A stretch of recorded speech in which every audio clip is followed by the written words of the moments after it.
Para iniciar aqui, antes, né, como é um tema de direito ambiental, achei relevante a gente começar fazendo a conceituação de meio ambiente, mesmo porque alguns dos doutores aqui presentes não tiveram ainda essa disciplina de direito ambiental. Então, acho que o ideal é nós partirmos do princípio, para nós sabermos as visões, né, e o objetivo do tratamento do direito ambiental, para situarmos nessa legislação específica, que é uma lei que compõe todo um ordenamento jurídico voltado para a proteção do meio ambiente. Na verdade, pessoal, a maioria da doutrina, conforme diz aqui nesse primeiro slide, ela considera uma redundância a questão de se dizer meio ambiente. Por quê? Porque meio já consistiria em tudo aquilo que nos circunda. Então, o próprio ar, a água, a terra, já seria o meio, o nosso entorno. E, de igual forma, o ambiente também, ele teria essa mesma conceituação. Então, na verdade, haveria uma desnecessidade de se falar a expressão meio ambiente. Então, ou só meio ou só ambiente. E a Lei da Política Nacional de Meio Ambiente diz que o meio ambiente é tudo aquilo que permite, abriga e rege a vida em todas as suas formas. E é ideal nós partirmos desse pressuposto, desse conceito inicial, para nós não ficarmos na ideia só de meio ambiente enquanto cachorro, enquanto árvore, e nós temos que imaginar tudo aquilo que faz parte de um ecossistema que deve ser mantido equilibrado e que nós somos uma parte só daquele ecossistema que tem toda essa relação de interdependência entre as espécies. Fica claro esse conceito inicial para vocês? Tudo bem? Então, vamos lá. Agora, pessoal, nesse segundo momento, tem aqui as visões do direito ambiental. É importante nós também tratarmos desse assunto para vocês entenderem aonde que se encaixa a nossa legislação. Nós temos duas grandes tendências mundiais de visões quando se refere a meio ambiente. A primeira é a visão biocêntrica. Nessa visão biocêntrica aqui, ela considera o meio ambiente como um todo. Então, todas as espécies, todos os componentes dessa relação, dessa cadeia, têm a sua real importância. E cada membro componente disso tem a sua importância de per si. Então, na verdade, por essa visão, até os animais eles poderiam ser sujeitos de direito.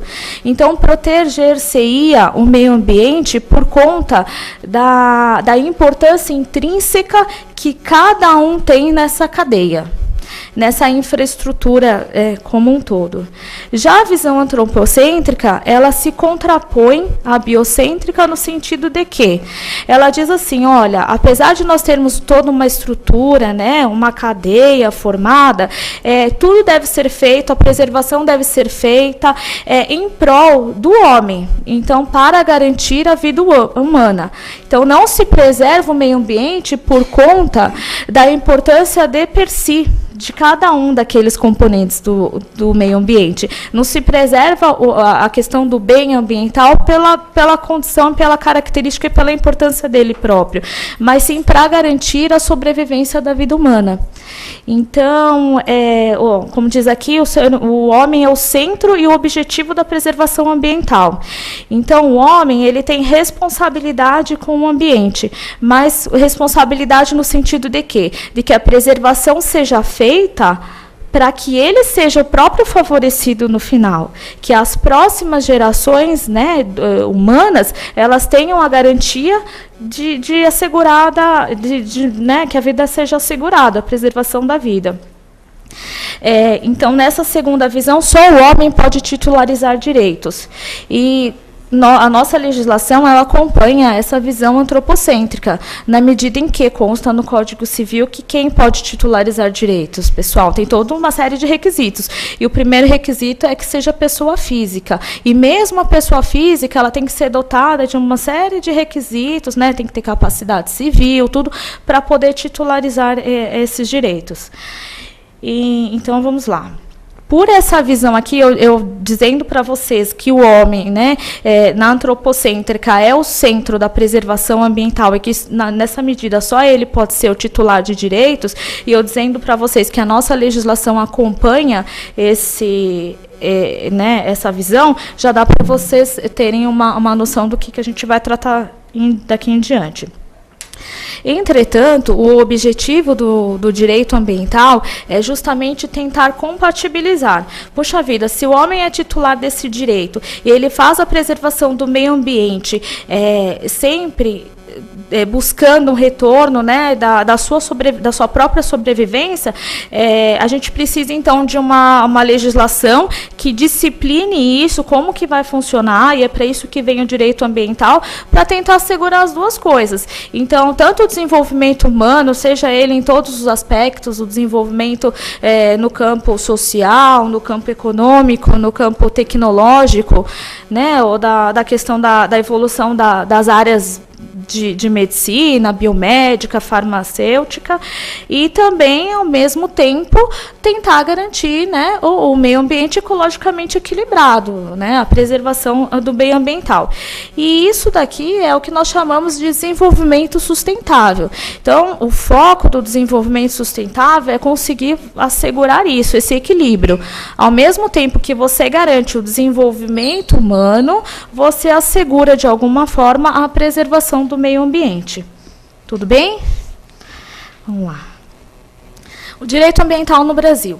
Pessoal, é recente a disciplina do direito ambiental no Brasil, especialmente após a Constituição de 1988, que foi quem inovou no nosso sistema jurídico ao dedicar um capítulo próprio para cuidar da questão do meio ambiente.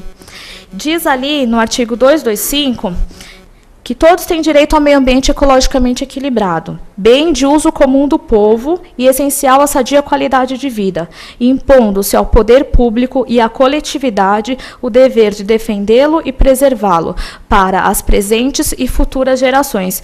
Não sei se vocês conseguem acompanhar aqui a característica antropocêntrica do meio ambiente, que foi que a gente acabou de tratar. Olha lá, defendê-lo e preservá-lo para as presentes e futuras gerações. Fora isso, pessoal, além desse status de proteção constitucional garantido ao meio ambiente, não há um código ambiental no nosso ordenamento jurídico. O que há é um conjunto de legislações esparsas, e aqui nesse slide eu pensei algumas das mais relevantes, assim, mas tem inúmeras leis que tratam dos assuntos específicos. A primeira é a Lei da Política Nacional do Meio Ambiente. Ela é de 81 e ela é quem faz a operacionalização da proteção do meio ambiente. Ela faz a aplicação e faz toda uma política para a aplicação dessas normas. Tem a Lei de Crimes Ambientais, a 9.605 de 98, a Lei de Biossegurança, de 2005, a 11.105. Essa Lei de Biossegurança, ela trata da questão da manipulação genética, da transgenia, da questão de fertilização in vitro, tudo que envolve a manipulação de patrimônio genético, que é protegido pelo direito ambiental, é tratado nessa lei da biossegurança. Depois tem a lei que vai ser objeto da nossa exposição hoje, a Lei de Uso Científico dos Animais, ela data o ano de 2008. E, por último, aqui a lei do novo Código Florestal, que também foi bem recente, é uma lei bem polêmica, mas que não vai ser objeto da nossa exposição hoje. Vamos lá. Retomando ao artigo 225 da Constituição Federal de 88, eu vou falar para vocês um pouquinho aqui do parágrafo 1º e o inciso 7º. Para assegurar a efetividade desse direito, incumbe ao poder público proteger a fauna e a flora, vedadas na forma da lei as práticas que coloquem em risco a sua função ecológica, provoquem a extinção de espécies ou submetam os animais à crueldade. Então, essa lei aqui que eu tratei com vocês, a de uso de animais para uso científico, ela regulamenta esse inciso constitucional. Fala assim, poxa vida, proteger a fauna, vedadas na forma da lei práticas que submetam os animais à crueldade. Então, como que se você veda no texto constitucional a prática da crueldade com animais, né, de práticas que causem, inflijam dores, né, nos animais, como que você tem uma lei depois infraconstitucional, portanto, que depende da questão de validade, né, se ela vai contra, de alguma forma, um dispositivo constitucional. E o que eu tenho para dizer para vocês é que ela não vai de encontro, ela regulamenta, então ela faz a aplicação desse inciso, ela delimita aqui, ó, na forma da lei. É justamente essa lei que delimita o que pode ser feito, como pode ser feito, né, e quais as possibilidades e limitações desse uso científico de animais. Vamos iniciar agora, então, um tema específico. Uso científico de animais. Por que se justifica a utilização de animais para pesquisas que visem a obtenção de procedimentos ou de produtos para serem aplicados posteriormente nos seres humanos? Então, por que teve essa iniciativa, né? Porque dizem que há uma semelhança muito grande entre o organismo dos mamíferos, e por isso que esses animais especificamente são aplicados, são utilizados, na verdade, nesses estudos, né, para serem depois aplicados na saúde humana. Em 1959, os cientistas, esses dois aqui, Russell e Burch, estabeleceram diretrizes para o tratamento ético dos animais em pesquisas. Então, pessoal, essa questão, eu acredito até que seja anterior a 59, mas esses dois cientistas são de um exponencial assim muito grande. Na verdade, que essas diretrizes que eles trouxeram, elas são repetidas em muitos códigos de ética, de bioética, em várias instituições de pesquisa. Já naquela época, já se dizia que era necessária a implementação dos 3 R's. Os 3 R's: reposição, redução e o refinamento. Então, reposição. Reposição diz que as pesquisas deveriam visar sempre a substituição. Então, sempre a substituição do animal por técnicas alternativas de pesquisa. Reposição. Então, substitui-se o animal de alguma forma e não se faz ali a realização do procedimento no animal. De alguma forma, ele é substituído por algum outro meio. E hoje tem-se alguns programas de computadores que fazem essas simulações, mas pelas pesquisas que eu levantei, né, as técnicas alternativas, que foi o que eu disse para vocês de início, que de técnicas realmente eu não entendo, porque não é da área jurídica, mas parece que se faz a criação de tecidos bem parecidos com células próprias humanas, e faça os testes nesses tecidos. Então, seria uma alternativa. O segundo R seria a redução, ou seja, métodos que minimizem o impacto em grandes populações de animais. E o último é o refinamento, minimizando experimentos dolorosos ou penosos a animais. A gente vai tratar um pouquinho de algumas formas de procedimentos, e aí fica mais fácil a compreensão. Os testes mais comuns, pessoal, essa fonte aqui que eu peguei para pesquisa foi do PEA. O primeiro é a vivissecção. Nesse teste, o animal é dissecado ou mutilado ainda vivo para analisar as reações no próprio organismo e funcionamento. O segundo teste é o teste de irritação nos olhos. Ele mede a ação nociva de ingredientes químicos de produtos de limpeza e cosméticos, por exemplo. Normalmente, o animal preferido para fazer esse teste seriam os coelhos. Por quê? Porque eles têm os olhos grandes e eles se reproduzem rápido, então é um custo barato para se fazer esse procedimento. E para prevenir a automutilação dos próprios coelhos, eles são imobilizados em suportes e só suas cabeças se projetam para cima. Os olhos ficam abertos com clipes de metal que seguram suas pálpebras. E o teste pode durar de 72 horas até 18 dias. Podem-se usar os 2 olhos do mesmo coelho para diminuir os custos. Reações: processos inflamatórios das pálpebras e íris, úlceras, hemorragias ou cegueira. No final, normalmente os animais são mortos para averiguar os efeitos internos da aplicação dessas substâncias nos olhos. Aí, o terceiro teste é um teste de irritação dermal.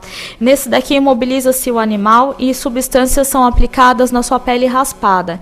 Então, de alguma forma, uma fita adesiva é pressionada e vai se puxando até a pele ficar em carne viva, e aí aplicam-se essas substâncias para testar a questão da irritação. Teste LD50. Que é a dose letal de 50%. Mede-se a toxicidade de certos ingredientes. Cada teste LD50 é conduzido por alguns dias e utiliza 200 ou mais animais até que 50% dessa amostra morra. Então, você vai ministrando a questão da tóxica até que pelo menos 50% morra. Então, você consegue ali ter um parâmetro de quanto é necessário, né, qual que é o grau de toxicidade. São forçados a ingerir determinadas substância através de sonda gástrica ou via subcutânea, intravenosa, enfim, de outras formas. Produz a morte por perfuração, convulsão, diarreia, dispneia, emagrecimento, sangramento nos olhos e bocas, enfim, coma e a morte no final. E aí tem outros testes de toxicidade alcoólica e de tabaco, que os animais são obrigados a inalar a fumaça, experimentos de comportamento e aprendizado. Esse daqui estuda o comportamento de animais submetidos à privação. E a privação pode ser de toda forma, pode ser uma privação materna, privação social, privação alimentar, de sono, inflição de dor para observação do medo, choques elétricos, enfim, são várias formas de privação que os animais são submetidos para saber qual o comportamento daquela determinada espécie após, né, ou durante esse procedimento de privação. Depois tem experimentos armamentistas, com testes de radiação de armas químicas, exposição a insetos hematófagos, testes balísticos. Nesses balísticos aqui, os animais servem de alvo, eles são baleados na cabeça para estudo de velocidade dos mísseis. Pesquisa de programa espacial, os animais são enviados para o espaço para ver como que fica o comportamento deles, né, ali fora da questão da atmosfera de gravidade. Teste de colisão, os animais aqui, eles são lançados para colidirem de alguma forma com algum objeto para medir velocidade, para ver a questão do próprio comportamento. Pesquisas dentárias, parece que introduzidas bactérias nos dentes, ou faça uma dieta com bastante açúcar, depois faça as raspagem de gengiva, de alguma forma, para ver como que foi feito, né, qual a evolução da questão. Cirurgias experimentais e práticas médico-cirúrgicas. Então, para explicar como são feitas as práticas, eles fazem nos animais ali, né, a título de pesquisas e na verdade, de ensino, nesse caso. E experimentação animal na educação, que seria essa questão que eu falei para vocês, para explicar como que são feitas as técnicas, como que os animais reagem ali, você faz o estudo no animalzinho. O que diz agora a nossa legislação? Até, gente, eu vi esses procedimentos no site aqui que está disponível na internet. Se vocês quiserem, tem os 50 testes mais, vocês podem acessar, mais comuns de serem utilizados. Como disse para vocês, desconheço essa área. Enfim, mas eu trouxe mais a título exemplificativo, já que o objetivo aqui não é fazer um posicionamento contra ou a favor da questão. Eu acho que, de qualquer forma, o assunto é bem polêmico e, da mesma forma que vários resultados hoje que nós temos para serem verificados, tanto na indústria farmacêutica quanto na indústria cosmética e, enfim, N outras, se deveram a um período de experimentação específica e bastante, inclusive em seres humanos, para nós termos os resultados que nós temos hoje. Mas a principal pergunta que eu acho que nós devemos fazer é que, enfim, até que ponto, quando o assunto for cosmético, será que a gente já não chegou num grau de evolução suficientemente bom, tecnológico, né, para não precisar mais avançar, ou ainda tem coisas que precisam ser descobertas?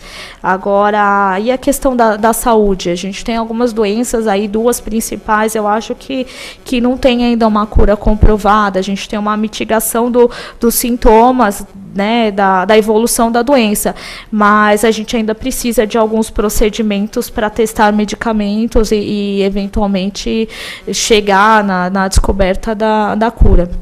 Então, é um contraponto. Alguns especialistas defendem que não há possibilidade da substituição do animal nas pesquisas, que eles são totalmente imprescindíveis para o desenvolvimento das pesquisas, mas acho que a gente volta àquela pergunta inicial, até que ponto, né? Qual que é o objetivo final? É desenvolver um produto de limpeza novo, que a gente já tem tantos no mercado, que muitos a gente nem sabe para que serve. Assim. Eu pessoalmente, me atrapalho um pouco, não sei nem organizar ali o que serve para quê, assim, para orientar, como que se faz a questão da limpeza. E agora, não sei, com relação às doenças, sei lá, vamos ver, é uma questão ainda para a gente debater bastante. Vamos ver o que diz a nossa legislação agora sobre o uso científico de animais, agora dizendo sobre a lei específica de uso de animais em pesquisas e para estudos. Conforme eu adiantei para vocês, essa lei aqui, ela regulamenta o inciso 7º do parágrafo 1º do artigo 225 da Constituição Federal. E ela que estabelece os procedimentos para o uso científico desses animais, revogando a Lei 6638 de 79. Então, isso daqui é o que consta na ementa da lei. Também chamada Lei Arouca. Logo no artigo 1º dessa lei, ela diz que a criação e utilização de animais em atividades de ensino e pesquisa obedece aos critérios nessa lei. E ela fica restrita a 1. Estabelecimentos de ensino superior. E 2, estabelecimentos de educação profissional, técnica, de nível médio da área biomédica. A grande crítica está aqui, esse inciso 2º à lei. A comunidade jurídica diz que abriu-se um leque muito grande, porque antes era restrito aos estabelecimentos de ensino superior.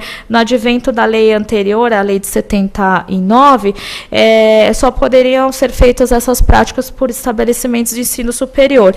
Hoje não, a educação profissional técnica de ensino médio na área de biomédica também pode ter essa possibilidade. A lei antiga só permitia a prática de vivissecção em instituições de ensino superior. Agora não, é o que eu comentei com vocês aqui, permite-se também nas áreas técnicas de 2º grau. Artigo 2º. Diz aqui para quais espécies elas estão submetidas a essa lei, quais espécies podem servir como utilização em pesquisas científicas. E ela limita, então, portanto, o seu âmbito de incidência a animais vertebrados vivos, excluindo-se desse rol os destinados a atividades pecuaristas. Então, tudo que for feito em animais vertebrados vivos são objetos nessa lei, exceto as exceções aqui trazidas no parágrafo único nos 3 incisos. 1. A profilaxia e tratamento veterinário do animal. Então, não é considerado estudo nem pesquisa científica as práticas de profilaxia e tratamento veterinário do animal. Também não é considerado pesquisa científica o anilhamento, tatuagem, marcação ou aplicação de outro método com finalidade de identificação do animal, desde que cause apenas dor ou aflição momentânea. Então, não é considerado também pesquisa nesse caso. E, finalmente, as intervenções não experimentais relacionadas às práticas agropecuárias, comumente relacionadas a essas atividades. Agora eu vou falar um pouquinho para vocês do CONSEA. O CONSEA foi estabelecido pelo artigo 4º e seguintes da lei retromencionada. O CONSEA é o Conselho Nacional de Controle em Experimentação Animal. Ele é um órgão que foi instituído com o advento dessa lei e ele é o responsável por organizar, cadastrar e aprovar de alguma forma as pesquisas e as instituições autorizadas a fazerem as pesquisas. Então, o artigo 4º diz, fica criado o Conselho Nacional de Controle de Experimentação Animal e compete ao CONSEA no artigo 5º. 1. Formular e zelar pelo cumprimento das normas dessa lei. Então, olha lá, o que mais faz o CONSEA? Ele credencia instituições, ele monitora e avalia as introduções de técnicas alternativas que substituam a utilização de animais em ensino e pesquisa. E esse daqui é o grande ponto, assim, a grande tendência mundial é justamente isso que trata nesse inciso 3º aqui do artigo 5º. É sempre procurar técnicas alternativas que substituam a necessidade da pesquisa em animais. E é nisso que não se faz o investimento. Porque vocês vão ver no final aqui da apresentação o que foi feito lá na Comunidade Europeia e qual o montante do investimento em euros que foi feito para se desenvolverem essas técnicas alternativas. Então, é justamente esse o grande ponto. Acho que é aí que está a chave. Vamos lá, prosseguindo, então, o inciso 4º diz que também cabe ao Conselho estabelecer e rever as normas para uso e cuidados, em consonância com as convenções internacionais. Então, o Brasil, pessoal, enquanto signatário das convenções internacionais, dos tratados, enfim, ele segue, de alguma forma, as diretrizes internacionais sobre experimentação em animal.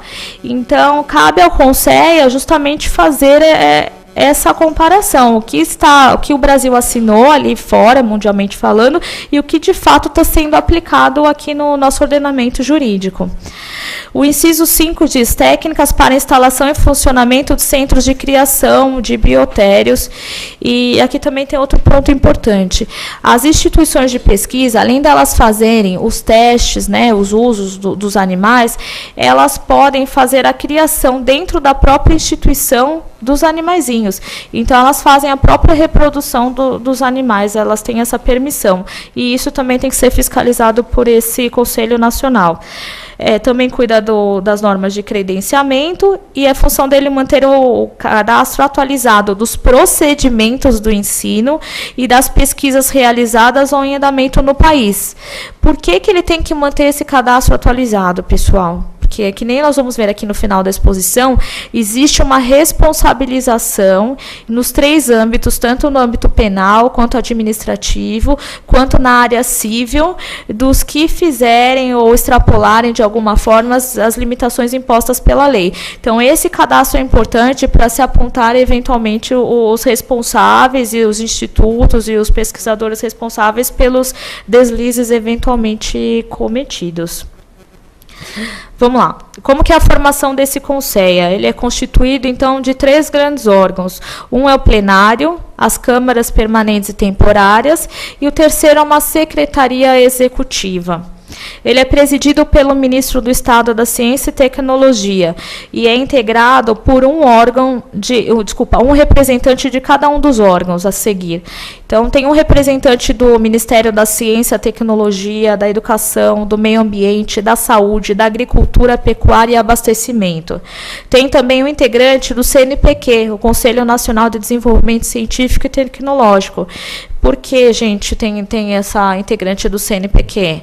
Porque é quem vê o desenvolvimento da parte científica e que faz, eventualmente, a autorização dos financiamentos, né, que faz a autorização de subsídios. Conselho de Reitores das Universidades do Brasil, um membro da Academia Brasileira de Ciências, um membro da Sociedade Brasileira para o Progresso da Ciência, um membro da Federação das Sociedades de Biologia Experimental, um componente também do Colégio Brasileiro de Experimentação Animal, um da Federação Nacional da Indústria Farmacêutica e 2 representantes das sociedades protetoras de animais estabelecidas no país. Então, aqui tem voz também as entidades de proteção a animais.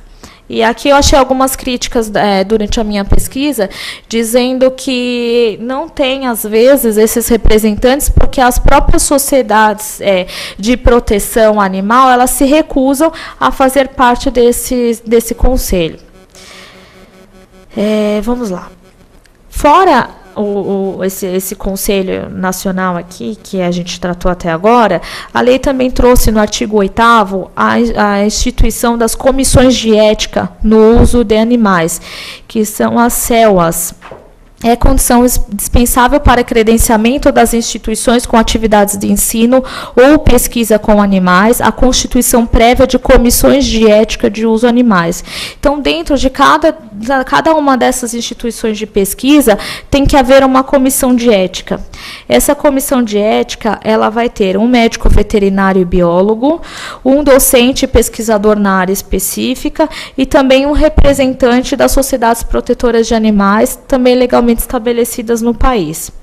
E o que cabe a essas comissões de ética fazer, pessoal? Primeiro, cumprir e fazer cumprir o disposto nessa lei. Também elas examinam previamente os procedimentos de ensino e pesquisa a serem realizados. Por que é feita essa análise prévia? Para ver se haverá, de acordo com as normas de bioética que conduzem à pesquisa, a observância ou não da lei e dessas normas pré-estabelecidas. Então, eles fazem essa análise prévia. Terceiro, manter cadastro atualizado dos procedimentos e pesquisadores, das pesquisas realizadas ou em andamento na instituição, enviando sempre cópia ao CONSEA. 5. Expedir certificados perante os órgãos de financiamento de pesquisa, periódicos, científicos ou outros. 6. Notificar a ocorrência de qualquer acidente com animais. Então, cabe a essa comissão de ética fazer a notificação de eventuais acidentes.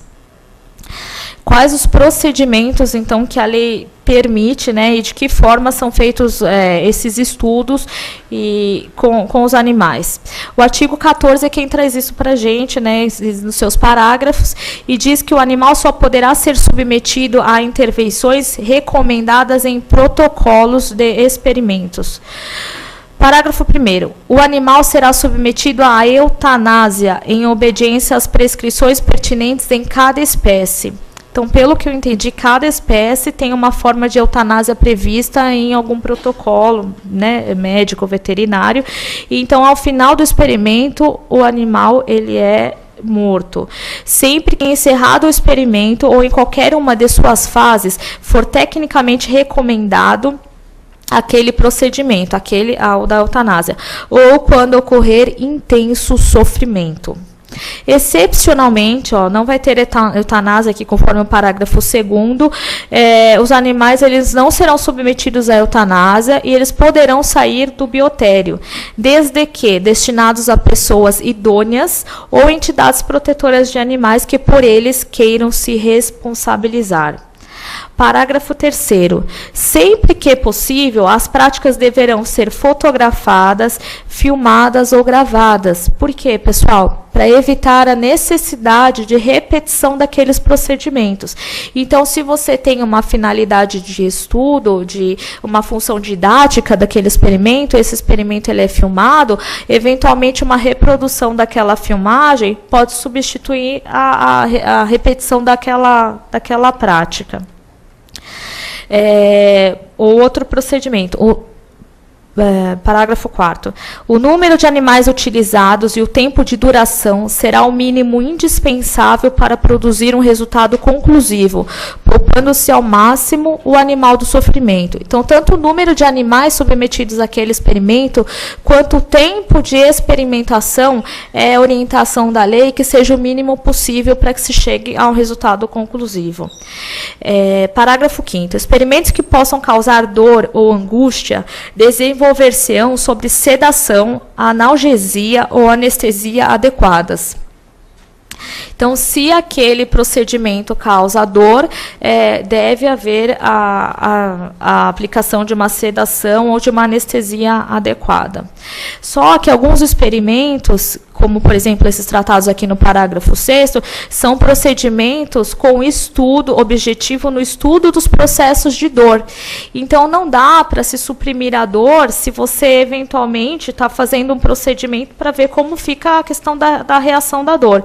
Então, esses daqui que têm processos de dor e angústia, eles exigem uma autorização específica da célula que a gente já tratou, para ver como vai ser conduzido, se está de acordo ou não com as normas de ética e bioética, e se vai ser autorizado ou não aquele procedimento. E também o parágrafo 7º veda o uso de bloqueadores neuromusculares ou relaxantes musculares como substituição aos sedativos, analgésicos ou anestésicos. Não sei, de alguma forma, se tiverem um custo menor, relaxantes musculares, tudo não pode ser aplicado, porque a lei exige, nos procedimentos que causem dor, a questão da utilização de anestésicos. O parágrafo 8º veda a reutilização do mesmo animal. Mas o 9º diz que, se em programas de ensino que forem empregados procedimentos traumáticos, vários procedimentos podem sim ser realizados no mesmo animal, desde que esses procedimentos sejam executados sob o mesmo anestésico. Então, o animal ele vai ser anestesiado de uma vez, você pode fazer vários procedimentos, desde que você conclua, olha ali, desde que o animal seja sacrificado antes de recobrar a consciência. Então, antes dele retornar da anestesia, tem que ser concluídos os procedimentos, e antes dele recobrar a consciência, ele deve ser sacrificado. É o que diz o parágrafo 9º da lei. Essas daqui, então, são as orientações da lei com relação aos procedimentos, o que pode ser feito, como deve ser feito, quais as normas que ela prevê. Aos que infringirem as disposições constantes nessa lei, nós temos a aplicação da primeira forma de responsabilidade, que é a responsabilidade administrativa. Quem responde? Responde, então, tanto a instituição quanto os pesquisadores, os que fazem, eventualmente, as manipulações ali. As instituições que executem as atividades em caso de transgressão, elas vão ser punidas de 3, 4, 5 formas. Advertência, multa que varia de 5 a 20 mil reais, a interdição temporária, a suspensão dos financiamentos provenientes de fontes oficiais de crédito e fomento científico. Então, se aquela pesquisa for financiada, há a suspensão desse financiamento. E o 5º, que é o mais gravoso de todos, que é a interdição definitiva. Então, havendo transgressão às disposições legais, são aplicadas essas penalidades de forma ainda administrativa. Já o artigo 18 diz que as pessoas que fazem as práticas indevidas, que são regulamentadas pela lei, também elas podem responder dessas formas, com advertência, com multa que varia de 1.000 a 5.000 reais, com uma suspensão temporária de suas atividades e também interdição definitiva para o exercício da atividade regulada nessa lei. Então, responde tanto a instituição quanto as pessoas físicas. A par disso, pessoal, dessa responsabilidade administrativa tratada nessa lei, a gente não pode esquecer que nós já tínhamos no nosso ordenamento jurídico a Lei 9.605 de 98, que é a lei que é chamada Lei de Crimes Ambientais. Muitas críticas recebeu essa lei por dizer que ela tinha várias normas penais em branco, que são normas incompletas, que imprescindem, na verdade, de complementos, tudo. Mas fato é que, sendo uma lei recortada ou não, ela continua vigente no nosso ordenamento jurídico. E ela reservou 9 artigos para crimes contra a fauna, do 29 ao 37. E ela traz a responsabilidade penal para aqueles que praticam crimes ambientais, aqui objeto da nossa palestra, especialmente contra os animais, são crimes contra a fauna. A lei ela abrangiu também animais domésticos e domesticados, no seu artigo 32, que no Decreto-Lei de 41, as práticas cometidas contra esses animais domésticos ou domesticados eram consideradas meras contravenções, e com o advento dessa lei aqui em 98, elas são consideradas crimes. E ela tipifica como crime ambiental a realização de experiência dolorosa ou cruel em animal vivo, ainda que para fins didáticos, se existirem recursos alternativos. Então, pessoal, ela continua em plena vigência, e não obstante o advento dessa lei Arouca. Por quê? Porque se houverem recursos alternativos, ainda que se faça a experimentação animal para fins didáticos, ele vai ser passível de punição no texto dessa lei de 98. Tudo bem? Responsabilidade penal. E também a lei trouxe a possibilidade de responsabilização penal da pessoa jurídica, como autora ou como coautora da infração ambiental. Também já encontra-se pacificado no nosso ordenamento jurídico a possibilidade de responsabilização penal da pessoa jurídica. Acho que já é mais do que sedimentado essa possibilidade. Vários julgados houveram posteriormente a essa lei para discutir essa questão, que até então era controvertida, mas hoje já encontra-se pacificada esta possibilidade. Então, fora a responsabilidade administrativa, que é tratada no próprio corpo da lei, a responsabilidade penal também tratada na lei de crimes ambientais, nós ainda temos a possibilidade da responsabilidade civil. Essas três responsabilidades, elas não se excluem. Então, ainda que você haja a condenação em um âmbito, em dois âmbitos, sempre há a possibilidade da condenação cumulativa nos três âmbitos, porque elas se complementam, na verdade. E a responsabilidade civil, sempre na questão de meio ambiente, ela deve ser tratada, ou ela é tratada, da forma de responsabilidade objetiva. E o que significa responsabilidade objetiva? Aquela responsabilidade que independe da prova de culpa ou de dolo. Então, cabe àquele que pretende impor a indenização, né, do responsável, a prova somente do dano, do nexo de causalidade entre o dano e o resultado observado. Então, o dano ou resultado, mais ação ou omissão do agente e o nexo de causalidade. Então, sempre vocês têm que ter isso em mente. Em direito ambiental, não há necessidade de se provar que aquela prática ou que aquele dano ao meio ambiente foi feito com intenção ou foi feito com culpa. Ainda que você não tenha a figura do dolo, não é necessário nem a prova da culpa. O que eu estou dizendo para vocês é que no fato concreto até pode haver a incidência de dolo ou culpa. Então, judiou do animal, fez um maltrato no animal com intenção. Mas, para a apuração da responsabilidade civil, a prova dessa culpa é irrelevante. Você só prova que o agente praticou a ação ou se omitiu na prática de determinada ação que ele deveria fazer, o resultado verificado e o nexo de causalidade entre essa ação ou omissão e o resultado, que é efetivamente o dano ao meio ambiente. Sempre, então, a responsabilidade civil no que concerne ao aspecto ambiental, aos danos ambientais, vai seguir a teoria da responsabilidade objetiva, afastando-se, portanto, a teoria da responsabilidade subjetiva. Qual a tendência mundial com relação aos testes em animais? Eu pensei aqui rapidamente, fiz um recorte da legislação alemã, que ela possui uma lei específica voltada à proteção de animais, que é esse nome bonito aqui, que no artigo 1º diz que os animais não são coisas, eles são nossos similares e devem ser protegidos de dor, sofrimentos e danos. Eventualmente, a lei também, essa lei alemã, ela traz 4 possibilidades que pode haver a experimentação. Primeira é a prevenção, diagnóstico ou tratamento de doenças em humanos ou animais. Então, para doenças aqui nós temos uma permissão legal. Segundo, auxílio na detecção de ameaças ambientais severas. Terceira, segurança de produtos lançados. E quarto, necessidade do uso em pesquisas básicas. Mesmo assim, mesmo que seja uma dessas 4 possibilidades, há necessidade de se submeter um projeto piloto de estudo para 3 autoridades distintas. E essas autoridades, mesmo com o permissivo legal, elas têm que deferir ou autorizar ou não o desenvolvimento daquela pesquisa. E só segue a pesquisa por unanimidade. Então, as 3 autoridades devem dar o seu parecer pela viabilidade da continuidade daquele projeto de pesquisa.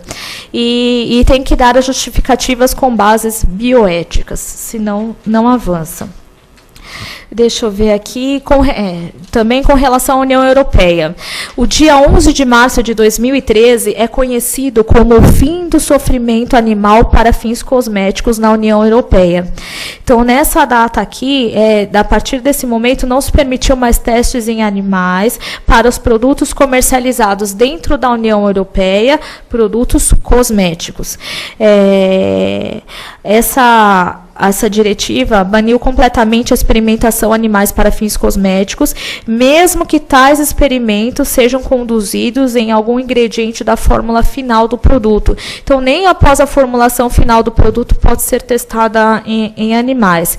Entretanto, não pode haver essa comercialização lá na União Europeia, mas as empresas podem fazer essa produção, ainda que com base em testes animais, se esses produtos resultantes, né, dessa produção forem comercializados em países fora da União Europeia que não tenham esse banimento na sua legislação. Então, por exemplo, eles podem comercializar os produtos dele lá aqui no Brasil, porque não há uma vedação expressa no nosso ordenamento. Então, eles baniram para a produção, se essa produção focar a comercialização dentro da própria União Europeia. Mas, se for para ser vendido em países que não têm essa proibição, eles podem continuar realizando.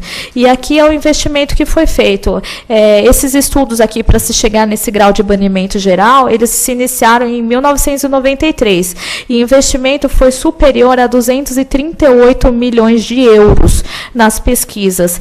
E essas pesquisas sempre focaram o uso de alternativas em detrimento do uso de animais. Então, é um valor razoavelmente alto, mas que, enfim, teve um resultado aí que era o que eles esperavam, que era o banimento geral da utilização. E eu vou finalizar aqui com uma notícia bem recente, agora do dia 7/11, que o Brasil começa a fase de testes de vacina contra HIV em animais. Imunizante não acaba com a doença, mas reduz a quantidade do vírus HIV e de células infectadas no organismo. Então, começou nessa semana testes em macacos da vacina contra o HIV. Está sendo desenvolvida pela Faculdade de Medicina da USP, em parceria com o Instituto Butantan. 4 animais começaram a ser imunizados com a vacina, que contém parte do vírus. Então, e o objetivo final dessa pesquisa é ver a questão da possibilidade de diminuição da multiplicação do vírus. Então, não é uma cura definitiva, mas havendo a diminuição da reprodução do vírus, eles defendem que a possibilidade de contaminar outras pessoas diminui e os próprios sintomas verificados no organismo do infectado também são reduzidos por conta da redução do vírus, se der certo essa vacina.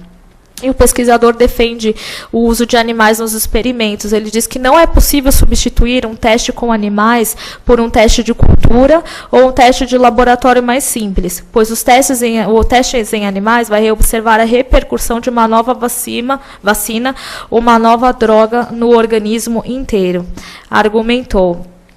Então, eu fiz questão de fazer esse contraponto para vocês com relação ao que a tendência mundialmente observada das diretrizes internacionais que visam cada vez mais a redução da utilização em animais nas pesquisas, mas, ao mesmo tempo, fazem investimentos cabais, substanciosos na busca ou na procura de técnicas alternativas para que haja mesmo a substituição dos animais na pesquisa.